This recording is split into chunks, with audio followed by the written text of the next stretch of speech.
Buenas noches a todos, bienvenidos a un nuevo ciclo de charlas MOOC, charlas abiertas masivas online. Hoy tenemos con nosotros al doctor Rubén Gatti, quien es el director del posgrado de Medicina Felina 1, que comenzará el martes 7 de abril. Les recuerdo a todos los alumnos que cuando requieran utilizar el chat, por favor, antes del envío, marquen la opción enviar a todos los panelistas y participantes. De esta forma, todos podrán ver sus preguntas. Muchas gracias y doctor, cuando quiera puede comenzar. Bien, hola, buenas noches a todos. Espero poder por una hora sacarles de la cabeza al coronavirus chino y que nos metamos un poquito en la patología felina. Para los que no me conocen, yo soy Rubén Gatti, médico veterinario de Argentina y especialista en medicina felina y director de los posgrados 1 y 2 de medicina felina de veterinarios en web. Bueno, el tema de hoy, que lo titulamos Salvando nefronas en la enfermedad renal crónica felina, es una especie de derivación de lo que sería la enfermedad renal crónica felina, ¿no?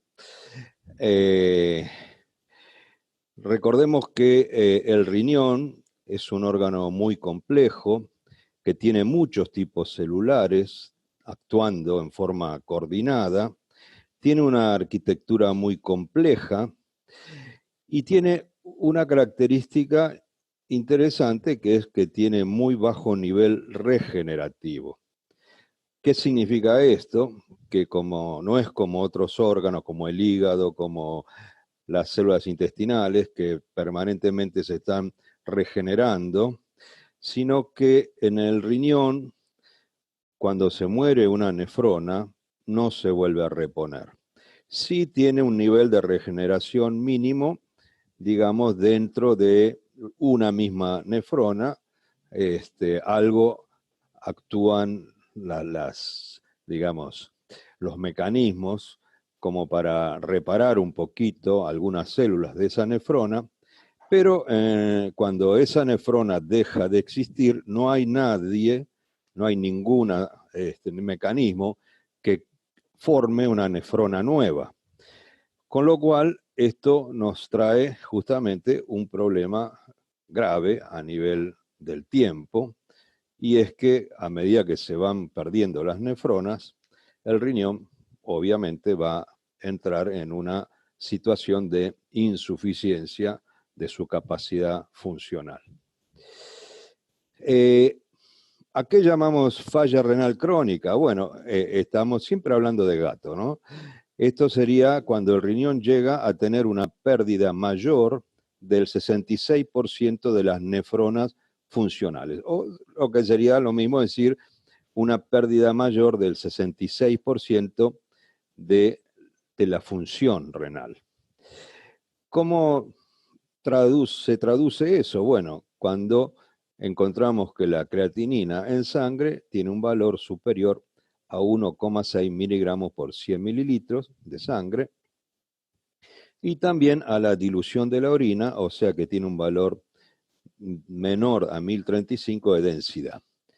Estos valores, según toda la bibliografía, tienen que mantenerse por lo menos a lo largo de 3 meses. O sea que esto nosotros cuando tenemos un paciente que nos da un valor mayor de 1,6 de creatinina, tenemos que por lo menos hacer una prueba más posteriormente, entre el 1 o 2 meses posteriores, y si nos sigue dando mayor de 1,6, en ese caso, bueno, ya lo estamos catalogando como un enfermo que tiene una falla renal crónica. También sabemos que esta patología, como bien decimos, es crónica y es progresiva porque hay mecanismos que como que el propio riñón va empeorando la situación. O sea, el propio riñón trata de salvar la situación, pero en esos mecanismos de salvataje, al final termina empeorando el asunto y termina progresando la enfermedad y obviamente van perdiéndose cada vez más nefronas hasta que ese gato ya no puede seguir viviendo. O sea, esos riñones ya no funcionan. Bueno, todos conocemos la clasificación del IRIS, donde tenemos 4 fases. La fase 1 es hasta 1,6 de creatinina. Aquí tenemos los valores. La 2 es de 1,6 a 2,8. La fase 3 es de 2,9 a 5. Y la fase 4 es de más de 5.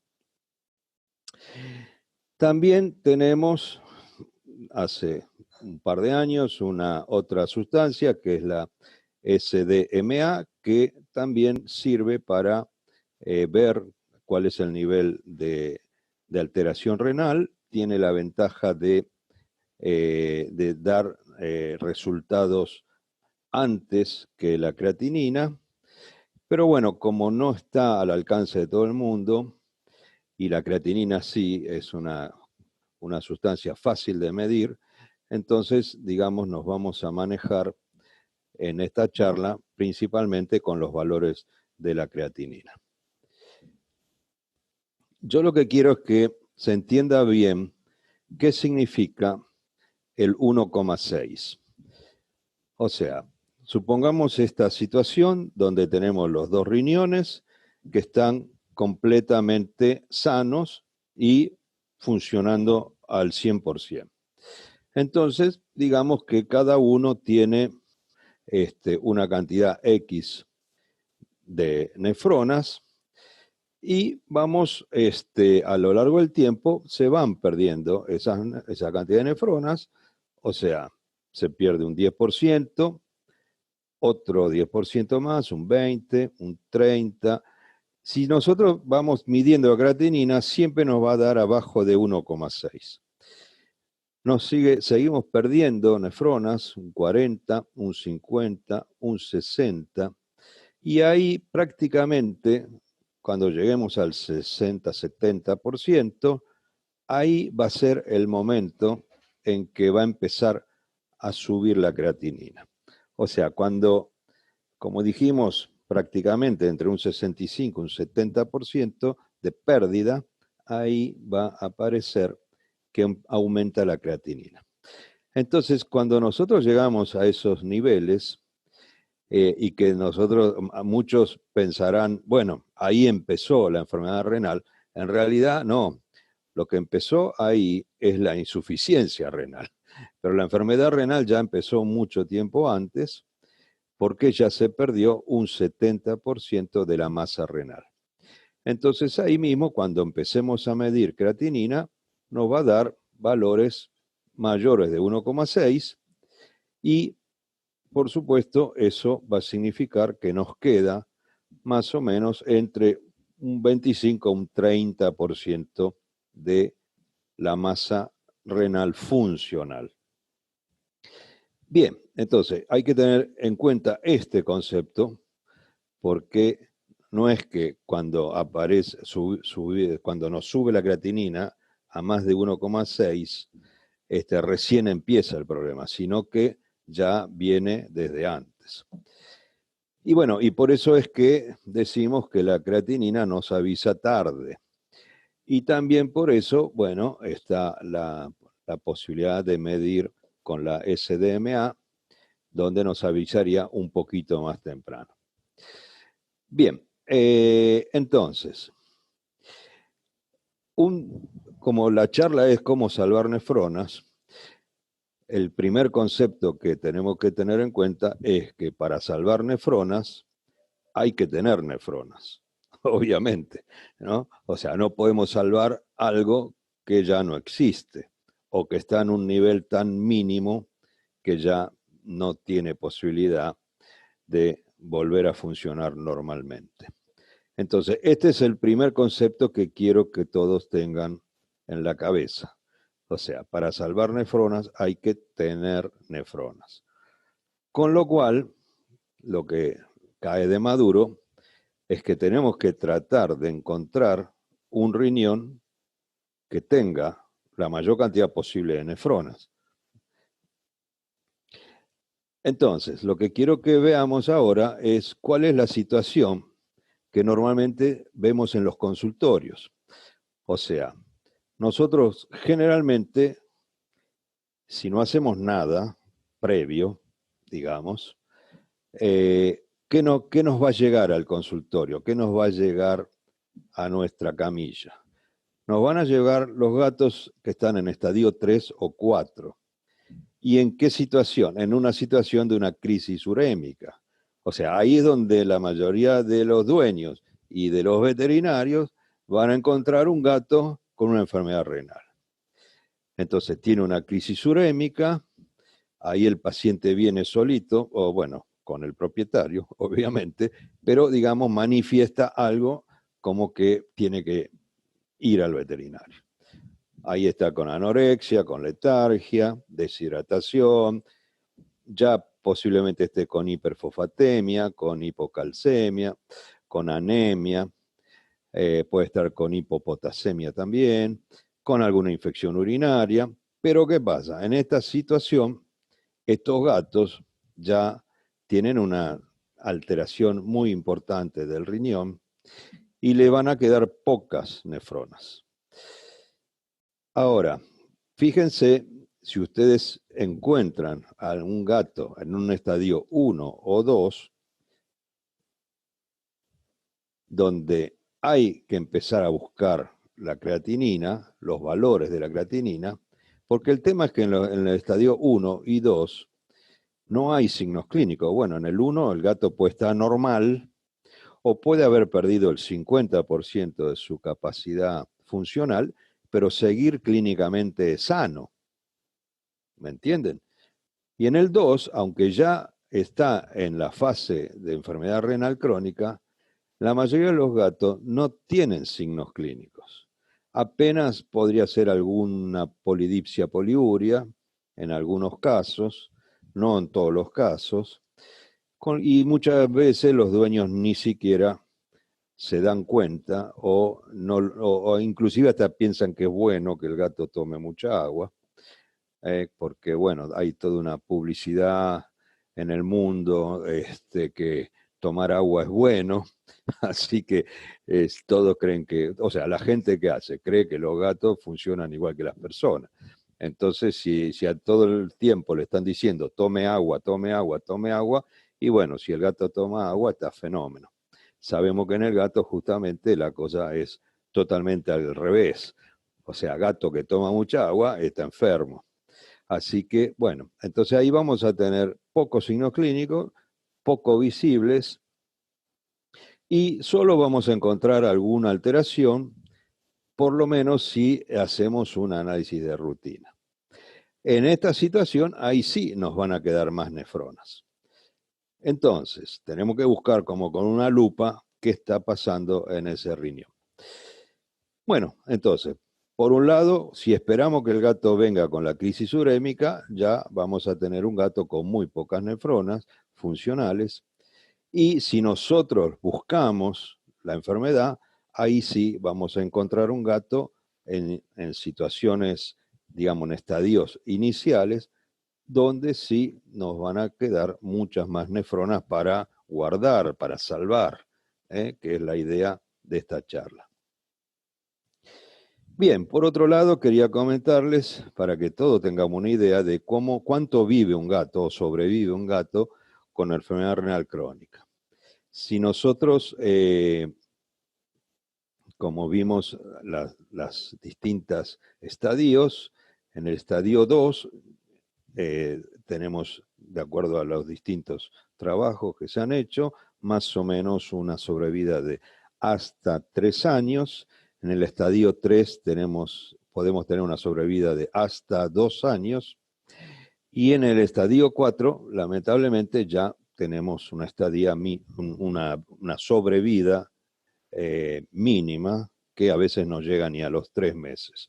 O sea, cuando un gato tiene más de 5 de creatinina en forma continua o permanente, bueno, ese gato ya no vale lo único que tenemos que hacer con ese gato es darle la mejor calidad de vida posible, porque sabemos que se va a morir en 2 o 3 meses.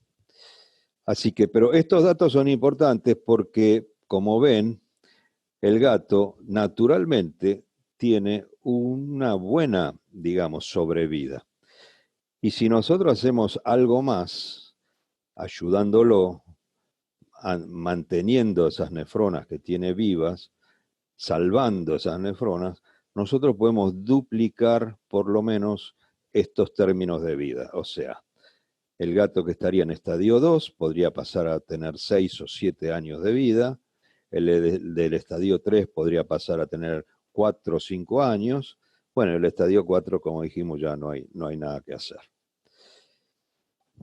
Bien, entonces, cuando nosotros encontremos un gato con una enfermedad renal crónica, el objetivo, obviamente, como dijimos, no es curar la enfermedad. Esta enfermedad no se cura, no hay forma de digamos, de volver a tener más nefronas.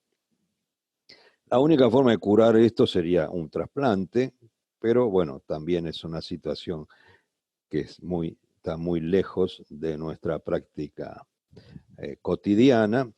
Así que lo que nosotros debemos hacer y que tenemos posibilidad de hacer es alargarle lo más posible la vida al gato y mantenerlo el mayor tiempo posible con la mejor calidad de vida, de acuerdo al estadio en que esté, y por lo menos, bueno, lograr que viva más de 3 años en el estadio 2.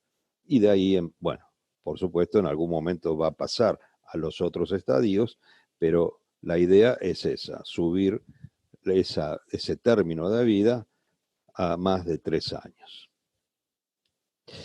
Bien, entonces, ¿cómo podemos lograr esto? Dijimos que los 2 primeros estadios del iris son prácticamente asintomáticos, por lo cual los signos clínicos no van a ser llevar el gato a la veterinaria, salvo algún propietario muy quisquilloso y que realmente haya leído algo y que esté viendo que el gato toma más agua. Bueno, podría ser una excepción, pero no es lo normal. Entonces, la única forma de hacer un diagnóstico precoz de la enfermedad renal crónica es hacer el hallazgo en un análisis de rutina.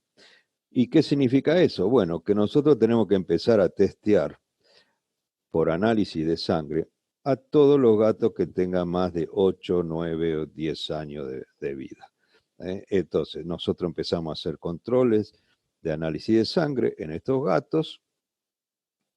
Inclusive hay algunos, digamos, referentes que dicen que habría que empezar a los 5 años. Eso habría que hacer con la SDMA, pero bueno, por lo menos con la creatinina habría que empezar a partir de los 8, 9 o 10 años. Y ahí es donde vamos a encontrar algún gato que esté arriba, un poquito arriba de 1,6. Inclusive más, si yo encuentro un gato que ya está en 1,55 y lo corroboro con un análisis posterior que sigue en 1,55 o 1,58, ya a ese gato lo catálogo como enfermo renal. Hay que encontrar, por supuesto, o tratar de encontrar las alteraciones renales más precoces, inclusive cuando tienen valores normales de creatinina. Por eso, bueno, la SDMA sería una posibilidad. Y si no, podemos hacer, inclusive, aunque no tengamos la SDMA, podemos hacer a través de distintos controles clínicos, tener una idea de cómo viene el riñón de ese gato. Porque a lo mejor, bueno, está bien, no llega a tener más de 1,6, pero sabemos que hay riñones que si están lesionados, en algún momento cercano a ese que vimos, ya va a llegar a tener esa alteración. Entonces, a través de la ecografía, del análisis de orina, de la toma de la presión, del control del hipertiroidismo y, bueno, controles periódicos de creatinina, a través de todas estas situaciones, nosotros podemos tener más o menos una idea de cómo vienen esos riñones, aunque la creatinina le dé menos de 1,6. O sea, quiero que me entiendan que estamos tratando de encontrar, por lo menos, futuros enfermos renales. Entonces, ¿qué pasa con la ecografía? Bueno, nosotros podemos hacer ecografías por cualquier motivo, por otras enfermedades o como rutina, en el estadio 1. O sea, el estadio 1 siempre es un valor menor a 1 de la creatinina, menor a 1,6. Y ahí ya podemos encontrar cambios en la estructura, algunas alteraciones anatómicas, puede haber nefrolitos en riñones o en uréter, puede haber alguna hidronefrosis, alteraciones de la pelvis. Bueno, hay gatos que, por ejemplo, los persas y derivados, podríamos encontrar quistes de PKD o la amiloidosis en los abisinios. Otros gatos van a presentar quizás una renomegalia, ahí podría haber cuestiones, alteraciones por PIF, por neoplasias, por obstrucciones. Bueno, o sea, tenemos una gran cantidad de alteraciones de la estructura, de la forma, del tamaño, que nos puede dar la ecografía. Y aunque ese gato todavía esté con una creatinina menor de 1,6, ya lo tenemos que, digamos, tener en cuenta o catalogarlo como futuro enfermo renal. Y de esa forma lo podemos ir controlando y chequeando más seguido también.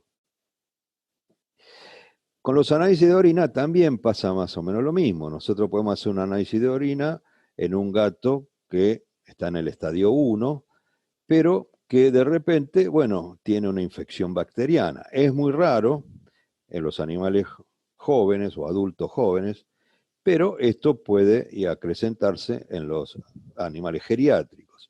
Podemos encontrar bacterias, hacer un cultivo de antibiograma, podríamos encontrar proteinuria, cilindruria.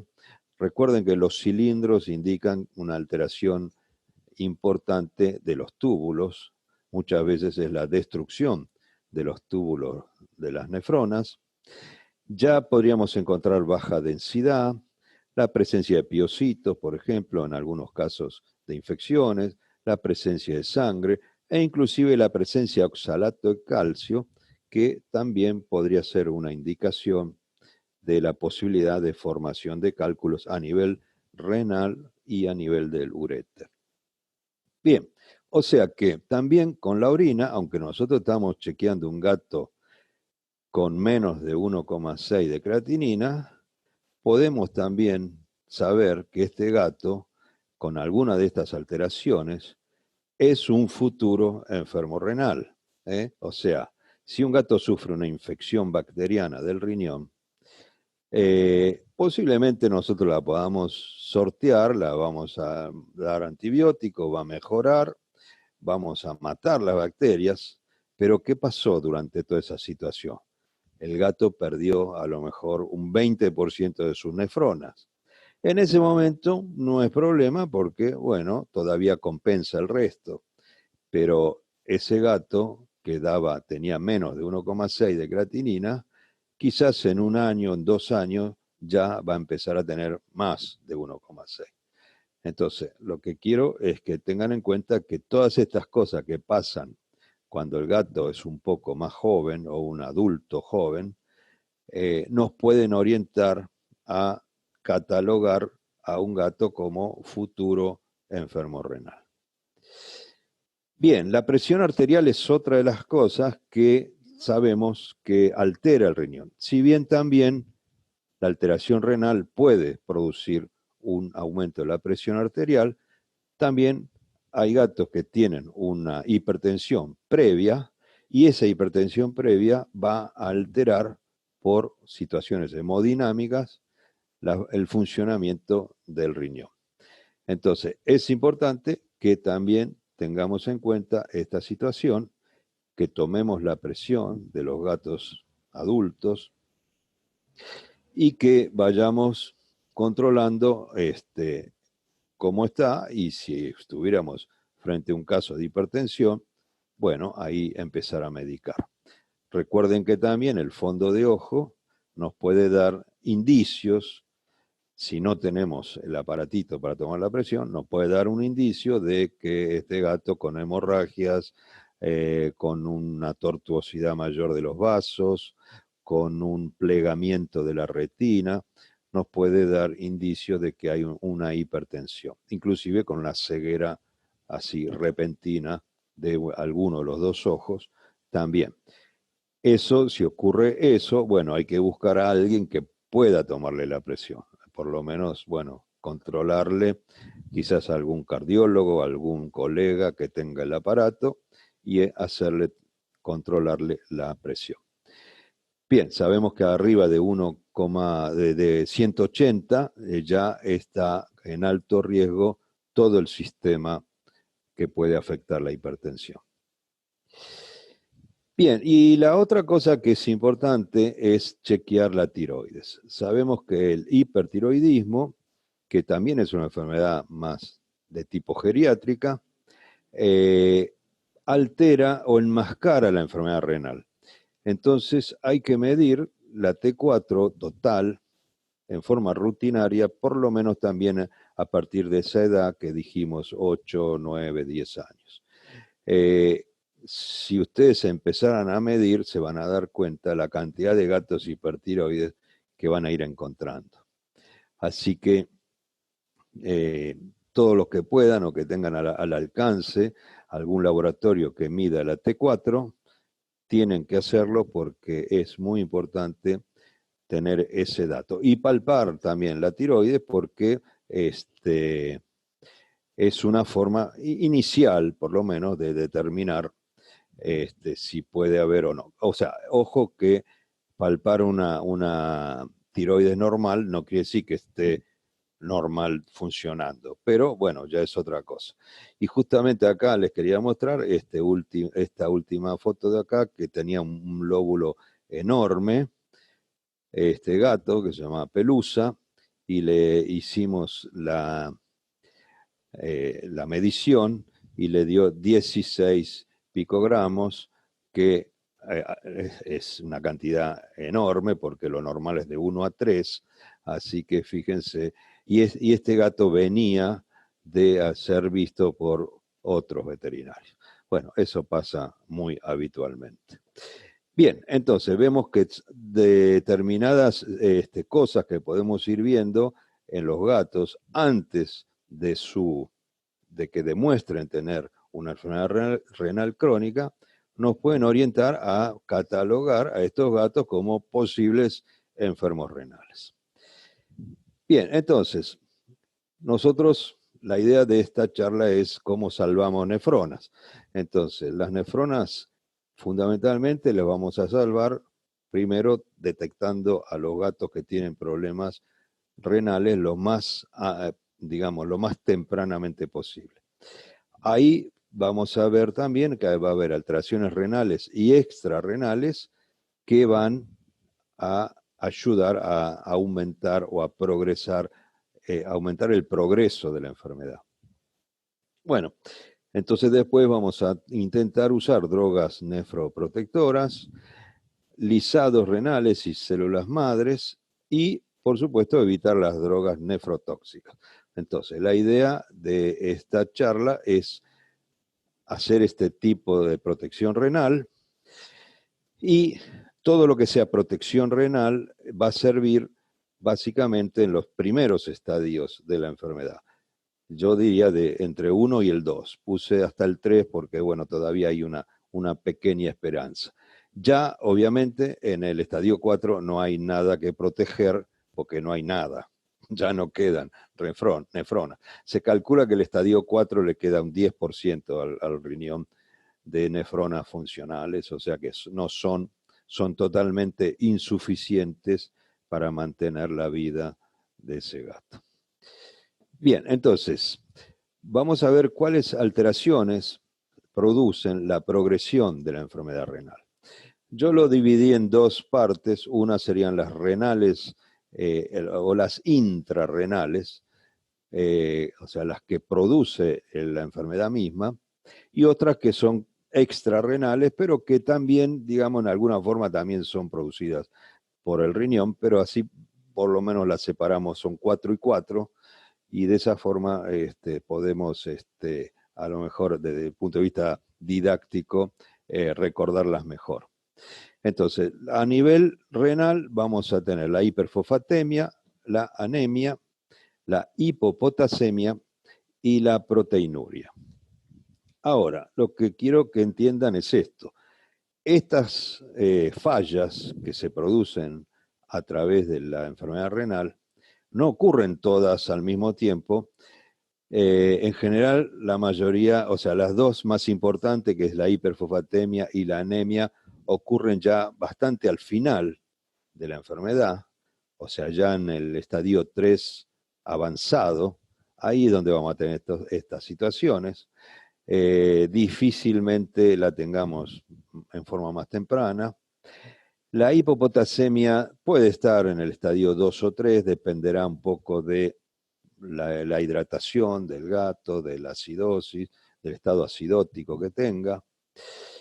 Y la proteinuria tampoco es permanente, sino que ocurre solo en un 30% de los casos, porque en general la proteinuria renal en el gato no es muy corriente, porque la patología renal del gato es tubular y no glomerular. Entonces no es tan común como en el perro o en el hombre, donde puede haber más proteinuria. Entonces, bueno, hay que determinar que existan estas situaciones, que son las complicadas y las que producen la progresión de la enfermedad renal. Bueno, a nivel extrarrenal, diríamos que también tenemos la hipertensión sistémica, que ya lo hablamos un poquito, las posibles infecciones del sistema urinario, que pueden estar en un 20 a 30% de los casos, la deshidratación y la pérdida de peso, más que nada producida por una pérdida de la masa muscular. Entonces, todas estas situaciones que no ocurren en todos los gatos, pero que cuando ocurren aceleran la progresión de la enfermedad renal y entonces hay que tenerlas en cuenta. ¿Cuál sería el tratamiento de estas alteraciones? Bueno, la hiperfosfatemia es cuando el fósforo aumenta por arriba de 6 miligramos por decilitro. Las dietas general renales tienen bajo proteína y bajo fósforo.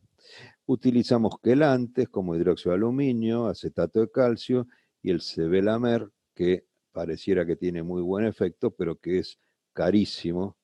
Hay gente que dice que tiene que empeñar un riñón para comprarlo, así que no creo que haga un buen negocio, pero bueno, quizás en algún momento tenga un valor más accesible.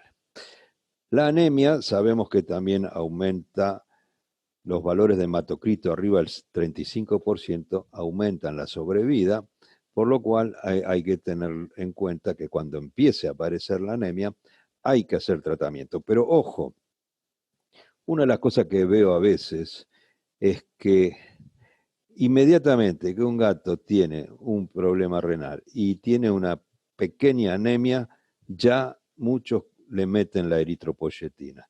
Y no está bien eso, porque la eritropoyetina sabemos que en los gatos puede puede generar la formación de anticuerpos.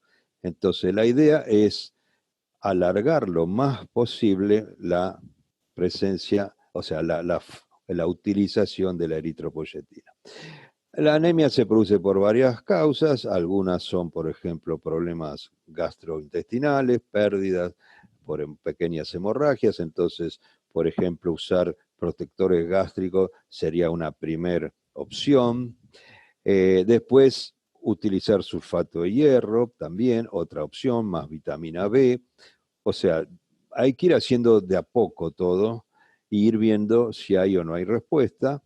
Y por último, recién en pasar a la eritropoyetina, o eventualmente hay ahora, hace un tiempo, la darbepoyetina, que aparentemente produciría menos formación de anticuerpos que la eritropoyetina. Los que tengan al alcance la darbepoyetina sería mejor que la eritropoyetina. Pero bueno, un dato interesante es ese que quiero que tengan en cuenta: no metan la eritropoyetina de entrada en un gato que tiene una pequeña anemia y que además quizás no tiene nada que ver con la falta de eritropoyetina, puede ser por otras razones. Bueno, las otras alteraciones renales que habíamos dicho es la hipopotasemia, valores por debajo de 3,5 miliequivalente por litro, ya serían alarmantes. Y recuerden que la hipopotasemia puede producir hiporexia y anorexia, y por supuesto la miopatía, que es clásica, ¿no es cierto? Pero es importante también que esto puede llevar a que el gato coma menos y tenga más temas de caído, etcétera, etcétera. Bueno, las dietas ya vienen con potasio, generalmente las dietas renales, con un poco más de potasio, porque ya, bueno, compensan un poco por ese lado. Y la medicación generalmente se da a nivel bucal, como el citrato de potasio y el gluconato de potasio, y eventualmente si el gato estuviera con medicación, con soluciones electrolíticas, también se podrían agregar a esas soluciones cloruro de potasio. Bien, y la otra alteración que era relacionada con la actividad renal es la proteinuria, que ya dijimos es 1/3 de los casos donde aparece. La forma de determinarla es la relación proteína-creatinina urinaria, que tiene que ser mayor de 0,4. Esto generalmente ayuda con una dieta baja en proteínas, que también son las dietas renales. También se ha visto que los omega 3 ayudan mucho en bajar la proteinuria. El benacepril se usó clásicamente en estos casos, pero el tema del benacepril es que puede aumentar la uremia y la creatinina, por lo cual, digamos, empeoraría el cuadro clínico. Así que, en general, ya prácticamente se está dejando de usar y se está pasando a usar el telmisartán. Pero fíjense qué interesante. Bartek, que es uno de los famosos nefrólogos veterinarios, dice que no hay evidencia que reducir la proteinuria retrase la enfermedad renal crónica en el gato. Esto hay que tenerlo en cuenta porque casi todas estas cuestiones están copiadas de la medicina humana. Entonces dice, sí, bueno, la proteinuria está mal, entonces si la bajamos, el gato, o sea, el paciente va a vivir más tiempo. Pero resulta que hasta ahora no se comprobó eso, que ocurra eso en el gato. Sí ocurre en el hombre, pero no se comprobó que realmente sea, es más, aparentemente no sería así en el gato. Así que bueno, a veces hay cosas que se copian y no se tiene todavía una certeza total. De las alteraciones extrarrenales, habíamos dicho la hipertensión, ya hablamos de eso, los valores. Es bastante alta la presencia de hipertensión sistémica en los gatos con enfermedad renal crónica. Y bueno, sabemos que lo normal es a menos de 1,60 y que la hipertensión estaría arriba de 1,80. La dieta tiene que ser hiposódica, eso también está dentro de las dietas renales, y aquí sí la única opción que ha sido efectiva es el uso de la amlodipina. Acá lo que ven es una mochila que es un transporte de gatos con el gato adentro, porque justamente es un tema importante a veces poder tomar bien la presión en estos gatos, sobre todo si son gatos que son un poco asustadizos o miedosos, y entonces que nos puede dar valores altos por una situación de estrés. En este gato, por ejemplo, lo que veíamos es que si la tomábamos adentro de la mochila, los valores eran más bajos que si se lo tomábamos directamente sobre la camilla. Bien, dijimos que las infecciones urinarias eran otra de las alteraciones extrarrenales, así que hay que tenerlas en cuenta. Las infecciones pueden agudizar la enfermedad renal crónica, y pueden producir un síndrome urémico agudo en un gato que venía con una enfermedad renal crónica normal, sin ningún problema, o la venía llevando bien, digamos.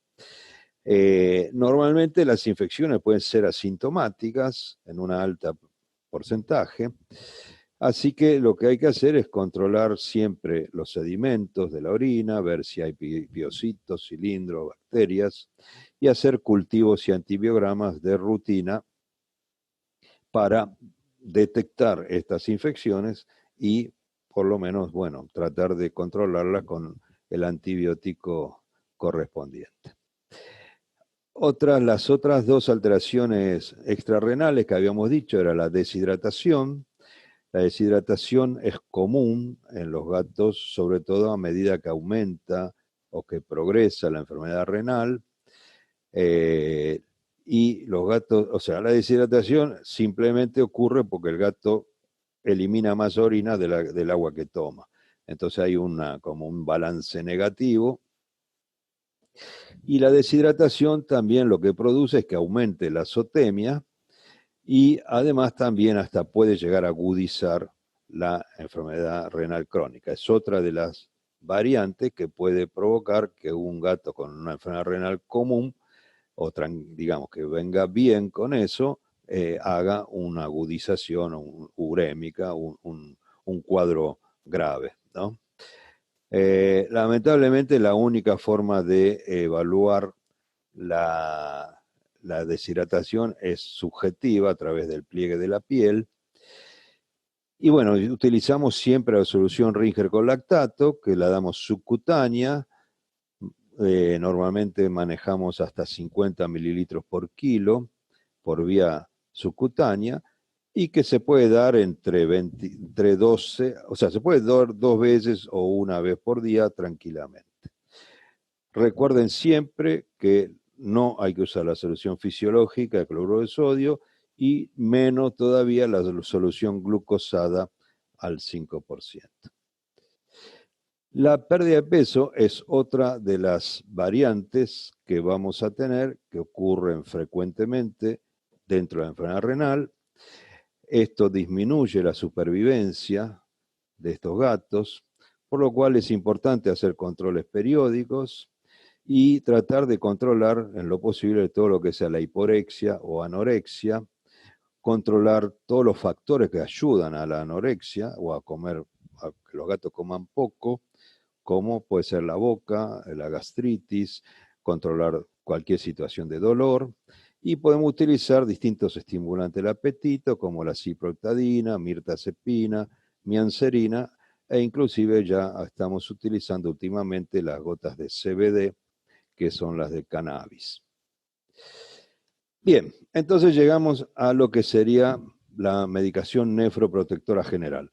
Lamentablemente en el riñón no tenemos casi nada que funcione para mejorar el funcionamiento de la célula renal. O sea, no hay sustancias que activen o que ayuden en el metabolismo de las células renales, para nada. No existe, no hay medicación para que actúe directamente en el riñón. Lo que sí se ha visto es que algunas medicaciones de tipo general, como los ácidos grasos omega 3, que son antiinflamatorios, reducen la presión, reducen la proteinuria, mejoran la hemodinámica renal, digamos que serían en alguna forma protectores, pero del ambiente donde están las células renales. El complejo B también es son una cantidad de sustancias, de vitaminas, que disminuyen mucho por poliuria y que sería bueno agregarlas. Ya generalmente los alimentos lo tienen, pero a veces hace falta hacer un extra.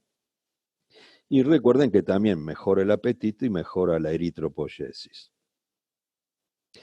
Los antioxidantes también son importantes y hay que mantenerlos ya desde un primer momento, donde aparece un gato, aunque sea con una leve enfermedad renal, empezamos a usarlo. Recuerden que el riñón tiene un alto nivel de estrés oxidativo por su capacidad de trabajo. Entonces las vitaminas C, E y los betacarotenos, que son la provitamina A, ayudan como antioxidantes. El MSM también, el metilsulfonilmetano. Y después, bueno, una serie de minerales como zinc, selenio, silicio y manganeso, que todos ayudan a hacer una acción antioxidante. Bueno, esto es lo único que sirve como medicación nefroprotectora general, general. Después vamos a tener las que fuimos nombrando en las distintas situaciones, o sea, la hiperfosfatemia, la anemia, etcétera, etcétera.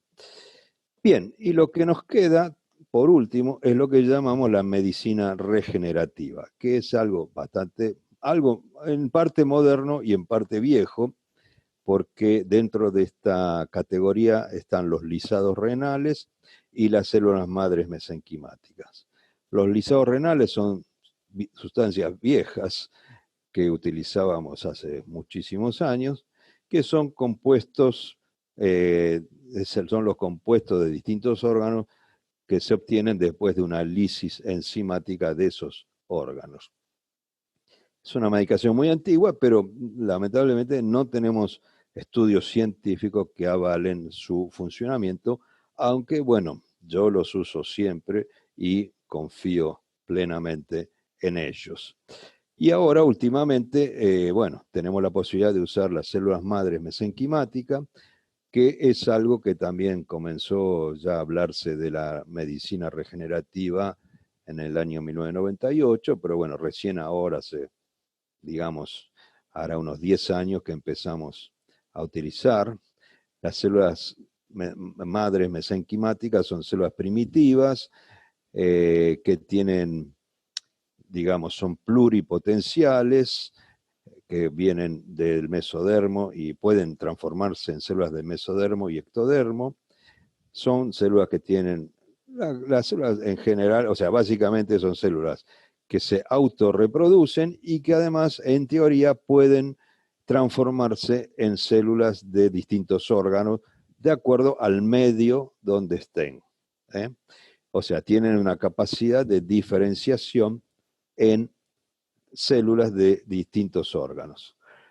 Y ese sería un efecto, pero en realidad lo que se cree que la acción principal, sobre todo en el caso del riñón, es la secreción de moléculas bioactivas, que lo que se llama una acción paracrina, o sea, que actúa a nivel de la zona donde están. O sea, las endocrinas actúan en todo el organismo, pero la acción paracrina actúa en la zona localizada, en la zona donde está.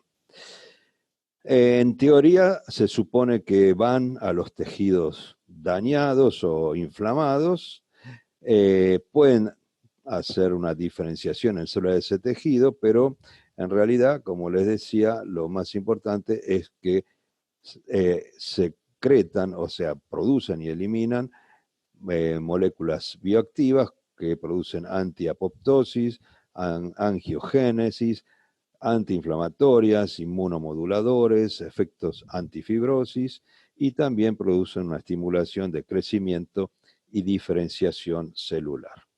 O sea que más que nada, aparentemente lo que hacen es actuar a través de sus secreciones. Hay dos formas de utilizar o de obtener, mejor dicho. Una es del propio paciente, lo que llamaríamos células autólogas. No sé si les dije por ahí, pero bueno, se obtienen de la grasa. O sea, hay que sacar un poco de grasa, tanto sea del tejido subcutáneo o de adentro del abdomen. Por supuesto, es más fácil sacar del tejido subcutáneo. Y de ahí, por un procedimiento en el laboratorio especializado, se hace una digestión y se obtienen las células madres. Pero también hay otra opción que es usar células halógenas. Halógenas significa de la misma especie, pero de otro individuo. O sea, estas células no dan respuesta antigénica. Entonces se pueden utilizar por ejemplo, tener un banco de células de otros gatos y utilizar en el gato que es el paciente. Bueno, entonces ahí es una posibilidad usarla en forma directa, se hace la cirugía, se manda al laboratorio, el laboratorio las devuelve, eso tiene que ser rápido en el día, y si no, se hace lo mismo, pero se manda al laboratorio, se hace un procesamiento con un cultivo, eso se llama expandidas, y de esa forma se obtiene más cantidad. Y si no, la otra es utilizar las del banco de células, que ahí también están en nitrógeno líquido, están guardadas en nitrógeno líquido, y entonces de ahí se sacan y se utilizan en el paciente. Nosotros últimamente utilizamos prácticamente todas del banco de células. Todavía no está bien, digamos, definida la situación. Nosotros creemos y nos da muy buen resultado si la usamos lo más tempranamente posible, así que por lo menos en el estadio 2 sería lo ideal poder usarlas. Se aplican por vía endovenosa lenta, bajo sedación. Se puede usar un poco de dexametasona como, digamos, prevención de que haya algún problema, pero en general nunca hemos tenido problemas. También todavía no está definida cuál es la dosis. Normalmente estamos usando 3 millones de células, pero bueno, hay también discusiones con respecto a cuál sería la cantidad mínima necesaria y también cuál sería la cantidad máxima que por ahí podría traer algún tipo de inconveniente. Y después también todavía está en discusión cuándo hay que repetirlas, o sea, esto se hace una vez y después lo repetimos a los 6 meses, entre los 6 meses y el año, o vemos cómo va la curva de la creatinina. Bien, o sea que todavía tenemos temas que están sin definirse, pero bueno, lo que sabemos es que nos da buen resultado. Hasta ahora lo que hemos visto es que mejora en general digamos, la clínica del paciente, puede bajar la creatinina un poco, pero no lo hace inmediatamente, a veces tenemos que esperar varios meses. Por supuesto hay que hacer controles de rutina, se pueden mantener valores bajos por bastante tiempo y, por supuesto, lo que hemos visto es que aumenta la sobrevida de los pacientes con enfermedad renal crónica.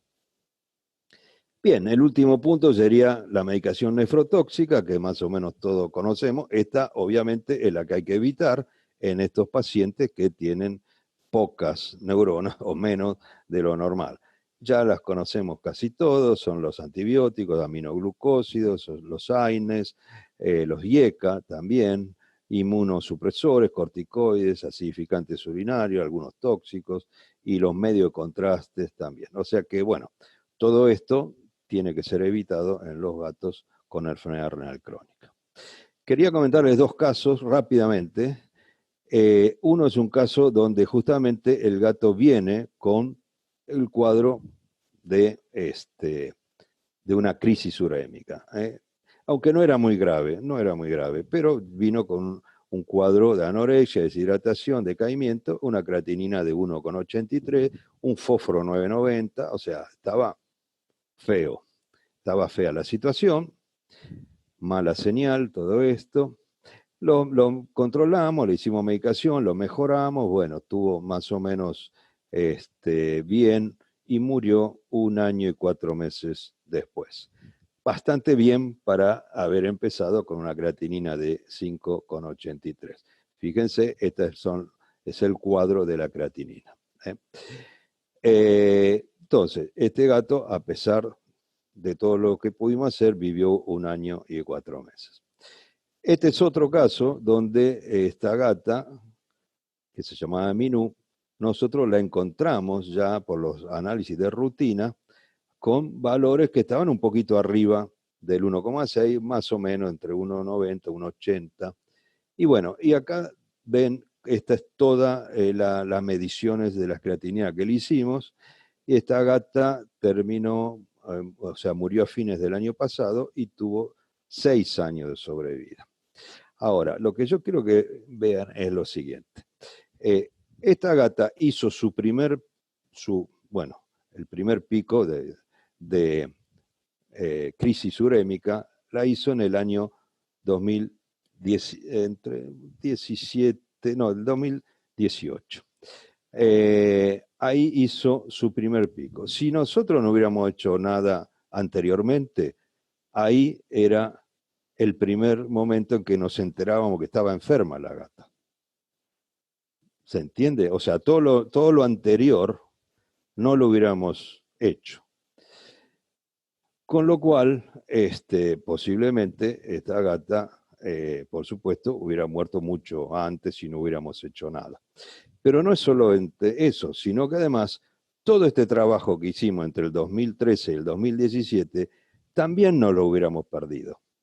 O sea, hubiésemos perdido de hacer montones de cosas de análisis, de controles, de darle medicación, etcétera, etcétera, y que todo esto hubiera sido un ingreso que no hubiéramos tenido en la veterinaria.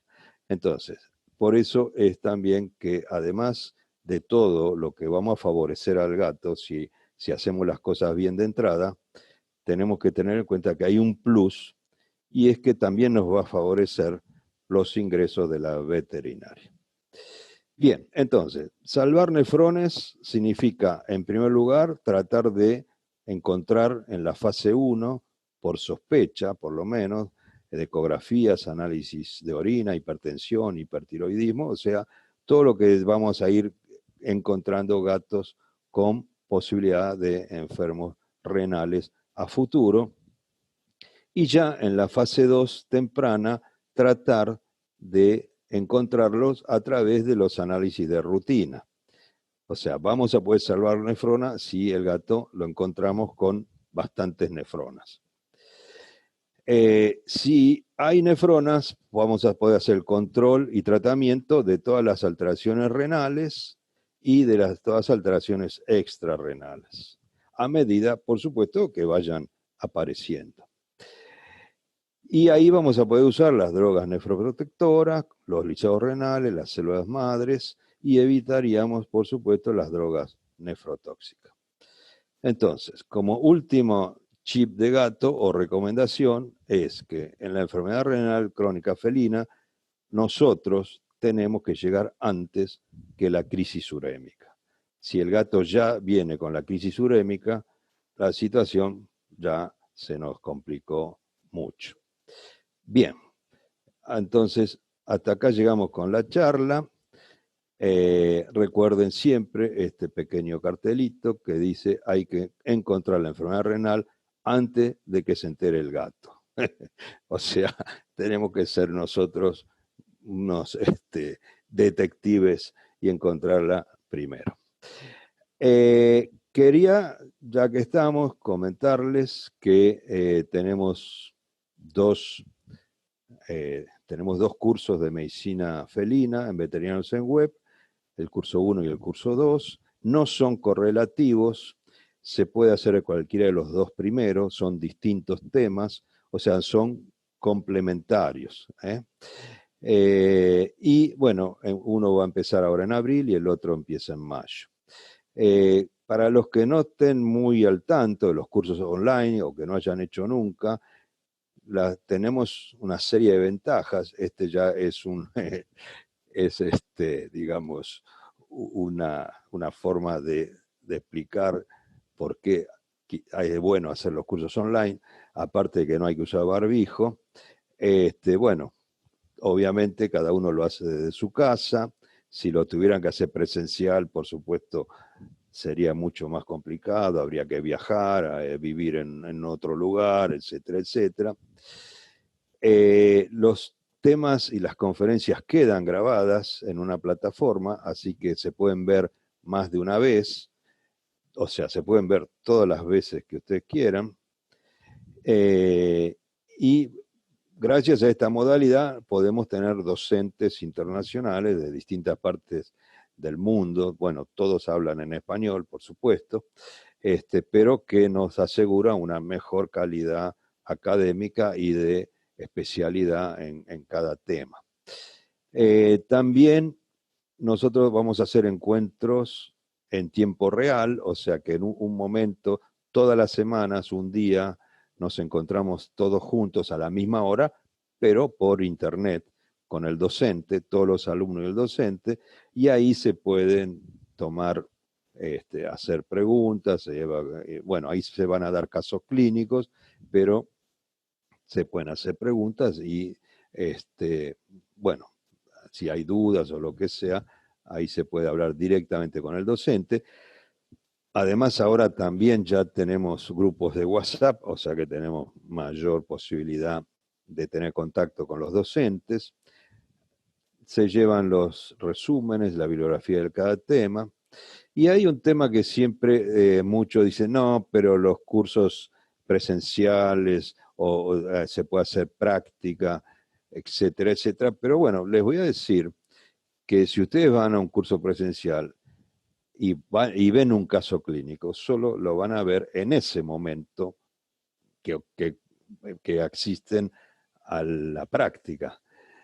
Y también ahí hay una ventaja en el curso online, y es que nosotros cuando damos un caso clínico, como los que yo presenté recién, ya lo damos desde principio a fin.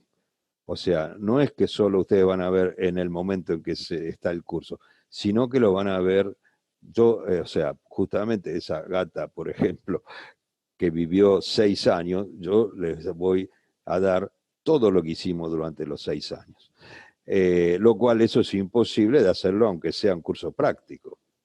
Así que lo que yo siempre digo es que lo ideal es, bueno, hacer el curso, adquirir los conocimientos básicos y después cada uno si puede haga una pasantía de 1 o 2 meses en algún lugar, en algún centro de medicina felina y entonces ahí puede, digamos, utilizar toda esa teoría que logró en los cursos. Pero los cursos en sí, aunque sean prácticos o presenciales, realmente no es que van a dar mejores situaciones que el curso online. Son diferentes y además, bueno, este año justamente por la situación que todos conocemos, prácticamente no va a poder hacerse cursos presenciales, así que este es un año ideal para hacer cualquier tipo de curso online. Bien, entonces el curso funciona así, se dan 2 clases por semana, que ya se suben grabadas, y además también todas las semanas hay un encuentro en tiempo real con el docente para ver el tema de la semana anterior. Bueno, después se toman exámenes, pero que son optativos, porque ahí podemos tener 2 situaciones, o que se aprobó el curso o que se asistió al curso, así que algunos prefieren por el currículum decir tener un curso que se aprobó, así que eso está las 2 posibilidades. Bueno, hasta acá llegamos. Espero que les haya resultado interesante, que se hayan olvidado un poquito del coronavirus. Y bueno, entonces, si quieren o si les parece bien, nos veremos en alguno de los cursos de medicina felina. Les mando un saludo a todos y que cuídense. Traten de hacer lo menos posible actividades fuera de su casa. Buenas noches. Muchas gracias, doctor, por la participación. Les recuerdo a todos los participantes que a partir de mañana podrán encontrar el link con el desgrabado de la clase del día de hoy en el campus virtual. La inscripción al posgrado de medicina felina se encuentra abierta. Pueden consultarnos a través del mail ventas@veterinariosonweb.com. Muchas gracias y buenas noches.